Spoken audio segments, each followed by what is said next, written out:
கலைஞர் மகளிர் உரிமை தொகை இப்ப 1000 ரூபாய் கொடுத்துட்டு இருக்கோம். தலைவர் வாக்குறுதி கொடுத்துட்டாரு, மீண்டும் திராவிட மாடல் 2.2 ஆட்சி அமைய போவது உறுதி. ஆட்சி அமைஞ்சோன்னு மகளிர் உரிமை தொகை 1000 இல்ல 2000 ரூபாய் உயர்த்தி கொடுப்பேன்னு சொல்லியிருக்கிறோம். கல்வி ஊக்கத்தொகை 1000 இல்ல 1500 உயர்த்தி தருவோம்னு வாக்குறுதி கொடுத்திருக்கிறோம். முதலமைச்சர் காலை உணவு திட்டம் 5ஆம் வகுப்பு வரைக்கும் இல்ல 8ஆம் வகுப்பு வரைக்கும் விரிவுபடுத்தப்படும் வாக்குறுதி கொடுத்திருக்கிறோம். அதே மாதிரி ஓஏபி முதியோர் உதவித்தொகை 1200 ரூபாய் கொடுத்துட்டு இருக்கிறோம். அதை உயர்த்தி 2000 ரூபாய் தருவேன்னு தலைவர் வாக்குறுதி கொடுத்திருக்கிறாரு. அடுத்த 5 வருஷத்துல 35 லட்சம் கல்லூரி மாணவ மாணவியருக்கு இலவச லேப்டாப் திட்டம் கொடுக்கப்படும் வாக்குறுதி கொடுத்திருக்கிறோம்.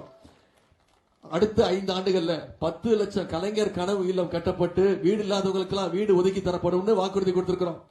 எல்லாத்தை விட முக்கியமான வாக்குறுதி மகளிருக்கு தெரிஞ்சிருக்கும். தலைவர் அவர்கள் முதலமைச்சர் ஆனோன்னு அனைத்து மகளிர் கையிலையும் 8000 ரூபாய் தலைவர் அவர்கள் கொடுத்துருவாங்க.